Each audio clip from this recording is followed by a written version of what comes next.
Zimetimia saa 2 za usiku. Karibu kwenye taarifa zetu za Undugu Matukio. Leo hii nitakuwa nakuletea taarifa zote zinazohusu kuboreshwa kwa kilimo Migori pamoja na ombi la wanaharakati na vile sera kwa wakimbizi. Lakini kwanza kabisa tupate yaliyomo.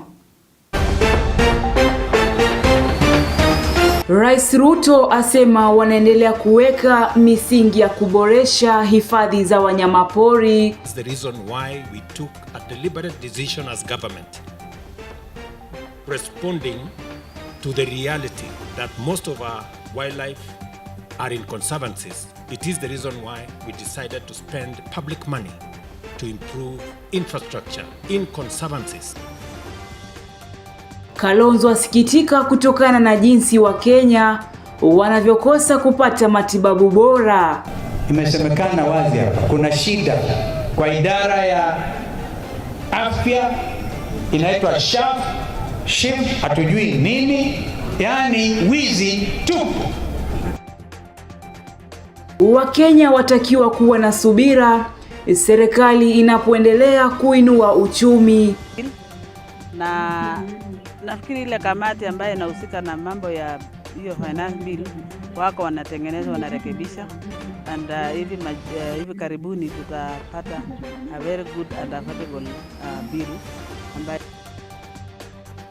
Raila ahaidi kuhakikisha mataifa ya Afrika yanashirikiana kwa pamoja iwapo atachaguliwa kuwa mwenyekiti wa AUC. So we want to ensure that African countries can speak with one voice, that they are united.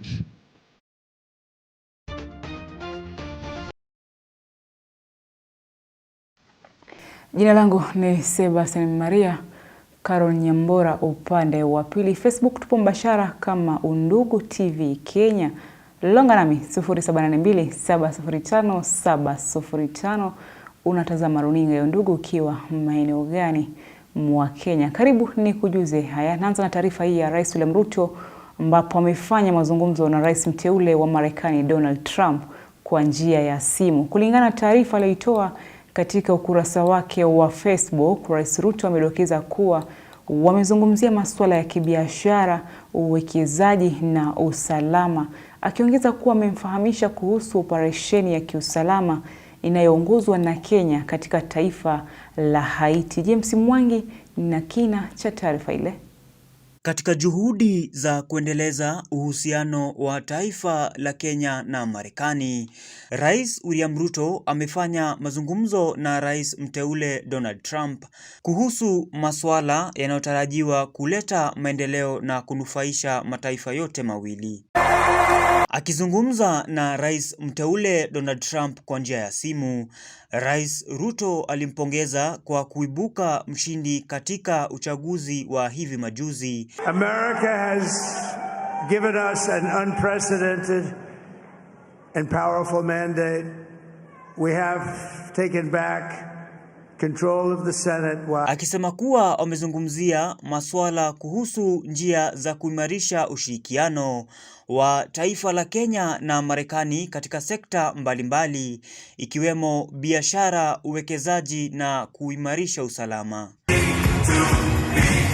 Awali katika ziara yake nchini Marekani, Rais Ruto alikutana na wawekezaji wa Marekani alipokuwa anawarai kuwekeza humu nchini, hasa kutokana na idadi kubwa ya watu katika mataifa ya Afrika Mashariki. Our commitment to making Kenya one of the most attractive places to do business has already borne fruit.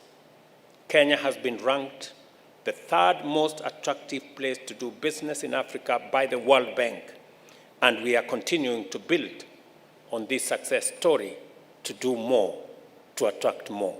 Aidha, Rais amesema amemjulisha kuhusu operesheni inayoongozwa na Kenya ya kurudisha amani katika taifa la Haiti. Mazungumzo haya yanajia wakati ambao waziri mkuu wa taifa hilo alikuwa nchini, akimrai Rais Ruto kuhakikisha wanaongeza kikosi kingine ili kuendeleza amani katika taifa la Haiti. Me and the Haitian people are extremely grateful to you for your leadership in this critical time.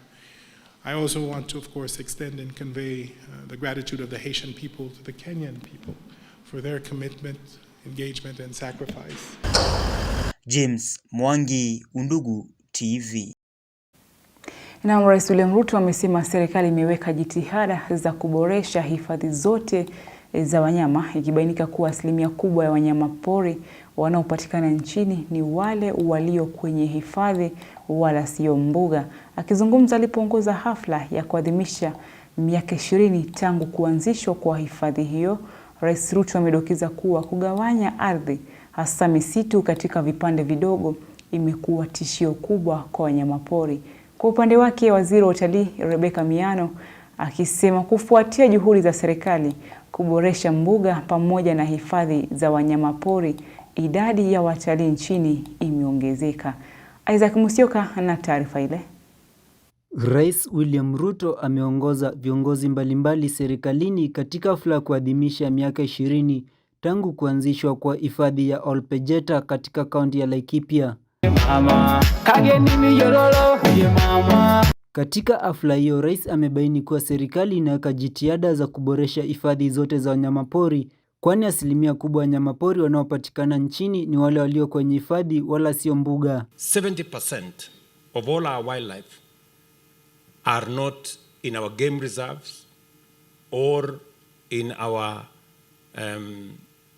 other facilities as public facilities. They indeed are in conservancies. And that is the reason why we took a deliberate decision as government, responding to the reality that most of our wildlife are in conservancies. It is the reason why we decided to spend public money to improve infrastructure in conservancies. Akiongeza kuwa kugawanya ardhi hasa misitu katika vipande vidogo imekuwa tishio kubwa kwa wanyamapori. Our policy position that land fragmentation is a threat to food security is also a threat to wildlife. And it is the reason why, for example, we have a whole housing program in Kenya, because a lot of agricultural land is being threatened. Katika masuala ya afya, rais amebaini kuwa bima ya afya ya SHA itawafaidi Wakenya wote, ikiwemo wale wa mapato ya juu na wale wa mapato ya chini, akisema bima hii itajumuisha hata ugonjwa wa saratani pamoja na shinikizo la damu, magonjwa ambayo hayajakuwa yakitibiwa chini ya bima ya NHIF. Kwa mara ya kwanza, kila Mkenya atakuwa na bima ya afya. Aidha utajilipia mwenyewe kama uko na uwezo, na kama huna uwezo, serikali ya Kenya itakulipia bima hiyo. Hatutaki tena mwananchi aende hospitalini alafu aambiwe ati wewe huna uwezo, uko na ugonjwa wa kansa ama saratani ama hypertension ama diabetes. Kwa upande wake, waziri wa utalii Rebecca Miano amebaini kuwa kufuatia juhudi za serikali kuboresha mbuga pamoja na hifadhi za wanyamapori, idadi ya watalii imeongezeka nchini na pia kupunguza migogoro kati ya binadamu na wanyama. Imeweza kutia mipango kushirikiana na kusaidia conservancies haswa zile za kijamii, na tumesaidia kupitia barabara, maji, na hii inasaidia kuongeza idadi ya watalii na pia uchumi. Hifadhi ya Olpejeta ina zaidi ya vifaru 165 na ndilo hifadhi pekee lililo na vifaru weupe duniani. Isaac Musyoka, Undugu TV. Tukiachana na taarifa hiyo, ni kwamba kinara wa Wiper Kalonzo Musyoka amesuta serikali kutokana na ujio wa bima mpya ya afya ya SHA, akisema Wakenya wengi wanahangaika hospitalini kwa kukosa hela. Wakiwa katika mazishi ya babaye aliyekuwa Spika Kenneth Malende, viongozi hawa wamekashifu serikali kwa kuendelea kuongeza ushuru wakati ambao Wakenya wanaendelea kukabwa koo na gharama kali ya maisha. Imesemekana wazi hapa kuna shida kwa idara ya afya inaitwa SHIF, hatujui nini, yani wizi tupu. Kijana ambaye ameaga Kushero anakotoka rafiki yangu Barak Muluka hapa Kushero, anaitwa Malik, badala apatiwe matibabu yanayofaa chini ya NHIF akafa. Many Maliks wanakufa na hatuwezi kusikia. Kenya haiwezi endelea vile iko kama payslip iko namna ile tuliona mwisho wa mwezi uliopita. Na mwezi huu tena itafamiwa. Ushuru ambao wajenzi walikataa umeanza kurudishwa. Haya mambo tukiyakubali itakuwa mambo magumu sana. Lakini na juzi nimeona serikali imesema ya kwamba watachaja ng'ombe milioni 22. Na hiyo ni jambo la maajabu. Kwa sababu wewe kuna chajo ya ng'ombe, lakini watoto wanakufia nyumbani na mahospitali kwa ukosefu wa chajo. Ng'ombe na mtoto ni nini iko na maana? Ni ng'ombe. Sisi tukiona bila kuna confusion mingi, tunaambia Mheshimiwa Dr. Steven Kalonzo Musyoka, ile manifesto yenu na Kibaki wewe itoe sasa, urevise mzuri 2027. Mheshimiwa Steven Kalonzo Musyoka wakiwa wameshikana na Eugene Wamalwa hapa, hawa ndio watakuwa rais wa Kenya hii, waokoe nchi hii. Na taarifa hiyo ya serikali ikizidi kukosolewa na baadhi ya viongozi kutoka eneo la Pokot Magharibi, wamesisitiza kuwa ni sharti wa Kenya wajikaze wakati serikali inatarajiwa kupeleka bungeni makadirio mapya ya bajeti baada ya mswada wa fedha kukataliwa na Wakenya. Lakini shida ilitokea wakati TNC kusema kwamba finance bill ya 2024-2025 isifanyike. Basi ikasimama. Hakuna kitu inaendelea sasa. That's why unapata kelele, hata watu wa county hawana pesa. Watu wanakuja nasema kwamba tunataka shida ni ile. Unajua hiyo kitu ilikuwa ni kama mapinduzi. Hakuna kitu ambayo inaendelea. Mimi niko hata committee ya budget and appropriation, tunajua nini ambayo inafanyika. Mimi nimekaa pale hapa kwa muda mrefu. Naelewa. Hii ni mara ya kwanza kwa Kenya tuwe na matatizo ya finance. Na si kwamba ati pesa imekosa. Pesa iko, lakini hakuna sheria ya kurelease, ya kusema kwamba hii pesa itoke iende hapa, itoke iende hapa. Kwa hivyo hoja tuvumilie mpaka tuende ile second supplementary.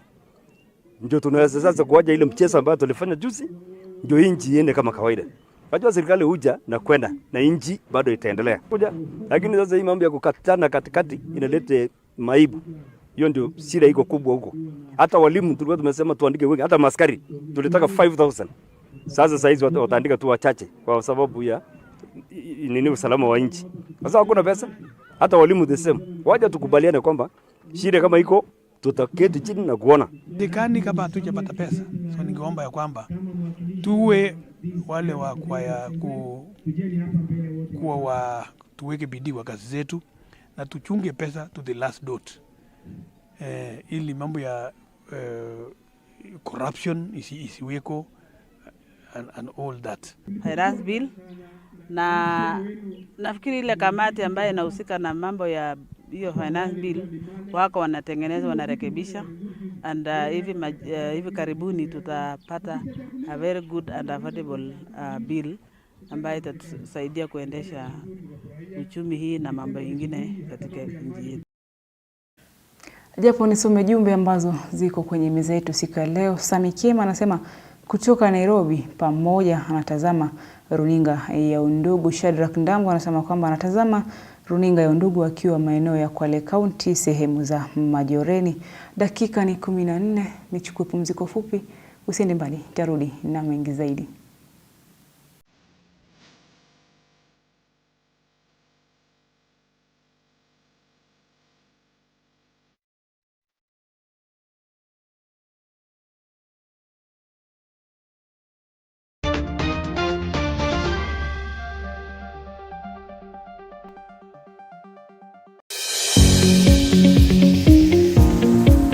Wanasema kuwa elimu ndio ufunguo wa maisha. I ran to school just because of education. Education is the key to success.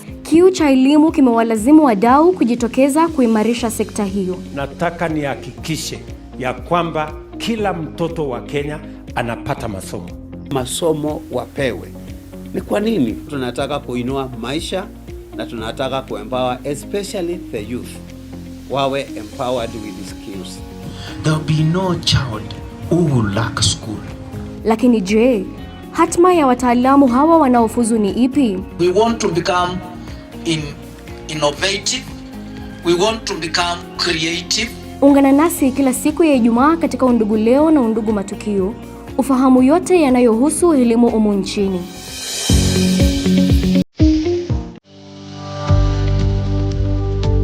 Kama kanisa, sio kuambia juu ya mbingu kila siku. Hapana, wako na maisha ya kuishi hapa duniani. Lazima wajue wanastahili kuwekeza hapa kwa ajili ya maisha ya hapa. Tumenunua uwanja huko Konza City tayari na tunaendelea na process ya kujiandaa tujenge angalau orofa 12. Hiyo ni commercial. Ukipata nafasi pale utajipatia mapato. Ningetaka kualika members wetu wa kanisa, members wetu wa sako waendelee kujiunga na mradi wa Konza Technopolis ambao ni mradi ulianzisha mwaka uliopita. Registration ni shilingi 1,000 na hisa moja ni 30,000. Kanisa inawekeza kiwango cha 30% na 70% tumeifungulia members wa kanisa ili waweze kunufaika na mradi huo. Na nawaomba ili muweze kuona kama inafaa, maana huo mji wa Konza Technopolis unakuwa kwa kasi sana.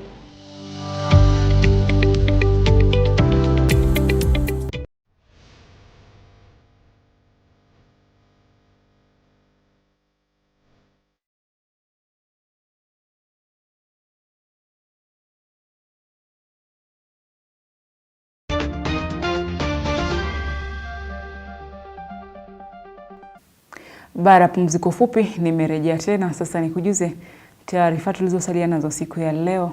Mashirika ya kutetea haki za kibinadamu maeneo ya Pwani yamelitaka bunge la kitaifa kuharakisha kupitishwa kwa mswada wa mgao wa ugavi wa mapato ya mwaka 2024 ili kaunti ziweze kutekeleza majukumu yao. Kulingana na mwenyekiti wa CCNH maeneo ya Pwani Zedekia Adika, kaunti haziwezi kukamilisha bajeti zao kabla ya mswada huo kupitishwa. Haya yanajia wakati ambapo serikali imeendelea kuchelewa kutuma pesa za mgao wa kaunti kwa miezi mitatu sasa. Ni miezi kadhaa sasa baada ya bunge la kitaifa na seneti kutofautiana kuhusu kiwango cha mgao ambacho kinapaswa kuelekezwa katika serikali za kaunti. Inaaminika kuwa mswada uliorekebishwa kutoka kwa bunge la kitaifa umepelekea kupunguzwa kwa mgao wa kaunti kutoka kwa shilingi bilioni 400.12 hadi shilingi bilioni 380. Swala hili limewafanya washikadau mbalimbali akiwemo Zedekia Adika kuitaka bunge la kitaifa kuharakisha kupitishwa kwa mswada huo wa ugavi wa mapato wa mwaka 2024 ili kaunti ziweze kutekeleza majukumu yao. All counties in Kenya today are unable to make their budgets to completion. Why? Because the Division of Revenue Bill 2024 is not complete. They must fast track the process of ensuring that the Division of Revenue Bill 2024 comes to completion so that counties are able to complete the process of budgeting. Adika pia alitoa wito kwa bunge la kitaifa na seneti kuharakisha michakato yao ya kuangalia ripoti za mkaguzi mkuu wa hesabu, akifichua kuwa kaunti za Lamu na Tana River hazijakuwa zikitoa makadirio ya matumizi ya pesa katika mwaka wa kifedha wa 2023 na 2024. You remember the Gen Z protest and the subsequent withdrawal of the initial bill that was there, that was bringing around 400 million to the counties.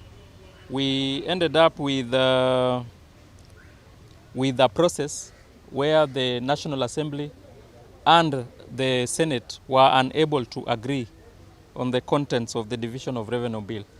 The counties of Lamu and Tana River for 2 years have not held the State of the County address.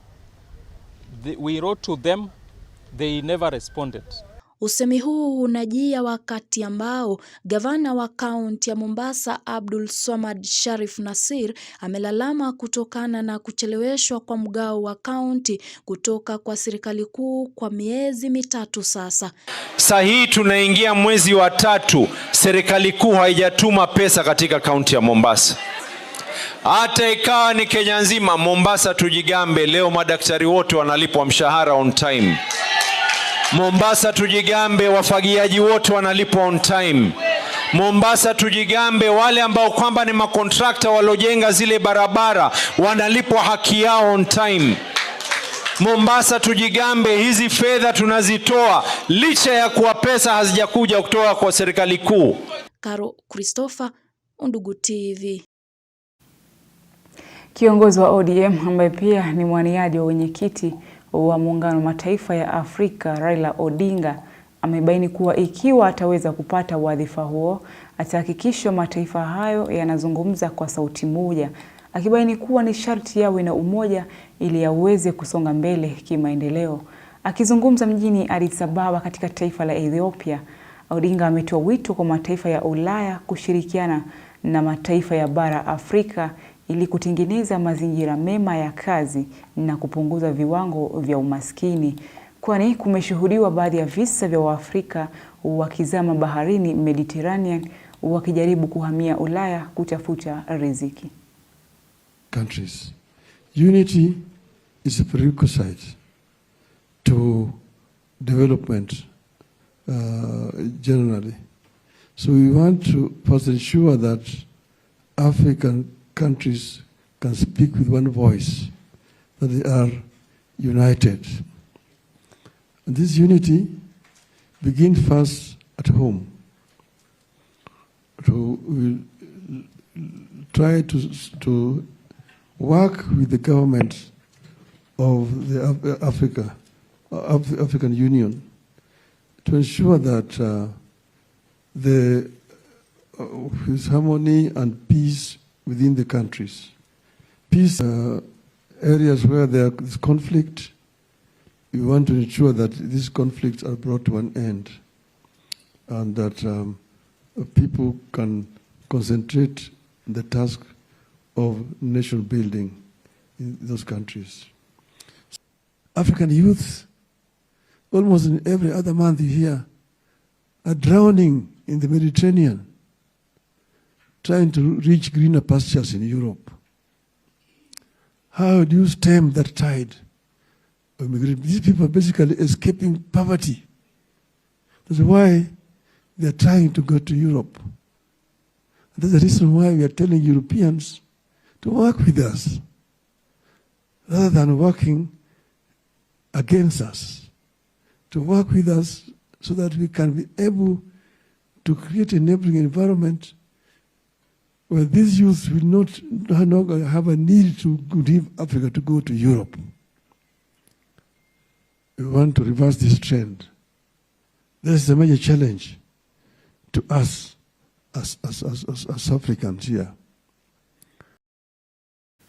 Kwingineko ni kwamba kamati ya bunge la kitaifa ya maendeleo ya kanda imetoa wito kwa serikali ya kitaifa kuweka utaratibu wa uwazi kuhusu sera za usimamizi wa wakimbizi katika kambi za wakimbizi nchini. Mwenyekiti wa kamati hiyo Peter Lochakapong amebaini kuwa kabla ya kutekeleza mpango wa serikali wa shirika plan utakaodhibiti sera hizi, serikali itaandaa mchakato wa kukusanya maoni ya wananchi kutoka maeneo yaliyo na kambi za wakimbizi ili kuepuka mizozano na jamii hizo.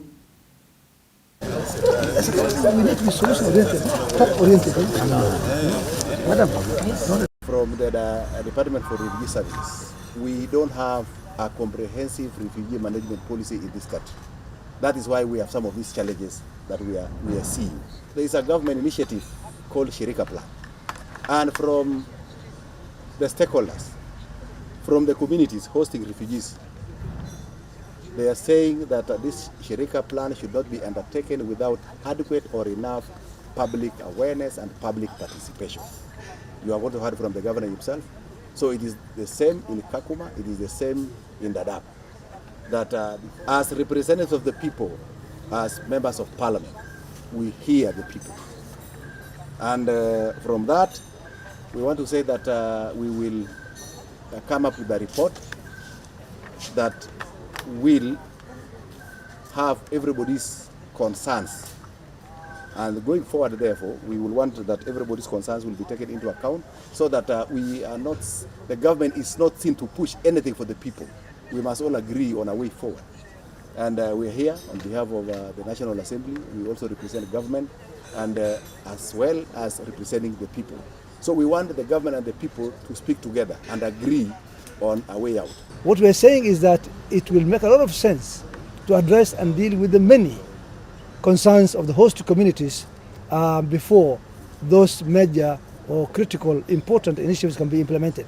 We are for the ideas, we are for the idea of integration, we are for the idea of Shirika plan, we are, which should all be based on GISIDEP and the KISIDEP as the foundation stones. But nevertheless, the critical concerns that we discussed need to be addressed very, very urgently. Na watetezi wa haki za binadamu walimwomba mkuu wa polisi kumkamata mwanasiasa mmoja na msaidizi wake kwa madai kuwa alishiriki kuvuruga mkutano wa hadhara eneo la Kakoneni, kaunti ya Malindi, huku mbunge wa Malindi Amina Mnyazi akipinga kuhusika na tukio hilo la kuvuruga mkutano ule. Kwa upande mwingine, wanaharakati hao walidai kuwa wataendelea kuwahusisha wananchi kuhusu masuala yanayoathiri maisha yao bila uoga wowote. Solidarity forever, we shall always fight for our rights. Na tunaitisha Inspector General of Police, all mandated authorities ambao wako chini ya gatuzi hili la Kilifi, they take this matter very serious. Tunataka haki kaweze kufanyika kwa sababu sisi kama watetezi wa haki za kibinadamu ndani ya Malindi na the whole country, we are not safe. We are not safe kwa sababu our lives are at risk, are at danger kwa sababu ya watu kama vile Amina Mnyazi. Na sisi tunataka aweze kushikwa na yule mtu wake ambaye anaitwa Mapenzi kutoka pale Kakoneni ambaye anamrepresent ashikwe na afunguliwe mashtaka. It is extremely unfortunate. And these politicians that we have, they think that they own this country. Because you're a member of parliament, you feel you will decide who comes, who goes, who holds a meeting, who holds a baraza, and you are very mistaken. And this is what we want to communicate. Kenya is a free country. Everyone and anyone has any right to hold a meeting, to hold discussions, to deliberate on matters that affect the people there and matters that affect the country in general. Ni wazi na ni dhahiri kwamba hii nchi wanasiasa wanaichukulia kama nchi ni yao. Kama wanaharakati, hali yenye imefikia mahali tumefikia, hatutaacha kuhamasisha jamii.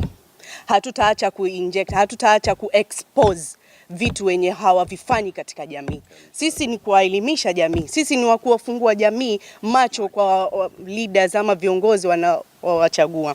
Iweje sisi tuweze kuwa attack watu wa wanawake waliokuwa pale katika ile gari, walikuwa na malengo gani?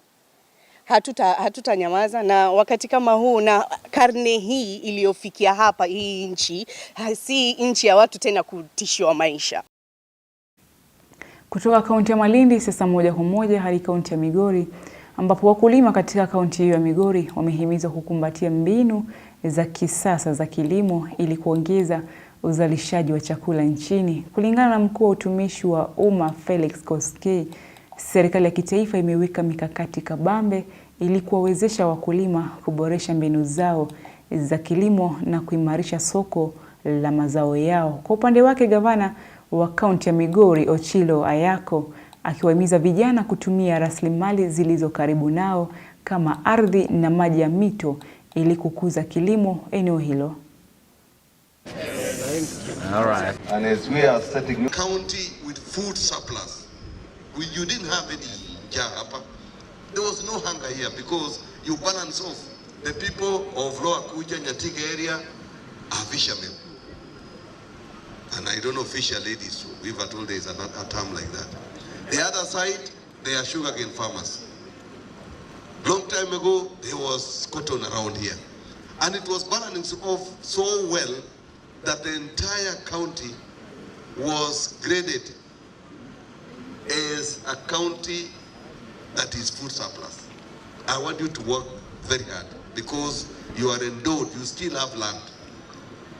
You have very, very good land. The soils are good, the rains are not badly off, and even if sometimes the rains disappear, you can also keep livestock, you put feedlots here, and continue with your economic activity in agriculture. I want to urge all of us, because I know this place is a place for fishermen, and many people here are doing business in fishing industry. The government has its plan still to roll out more landing sites. I want us to improve our techniques. I want us to turn our fishing into a business. Not to go and fish one or two, and then you come, you sell one, you come and eat another one, and you sleep for tomorrow, you go back. For us to have our financial services access to finances, agriculture is the key, because Nyatike has land and we have a big river here and we can do irrigation. These young people will help us produce food to feed us, and also food for us to have raw materials and agri-business, including agri-based industries. Taarifa hiyo ya kuboresha kilimo Migori inanipa fursa ya kusoma jumbe zilizopo kwenye meza yetu ya habari.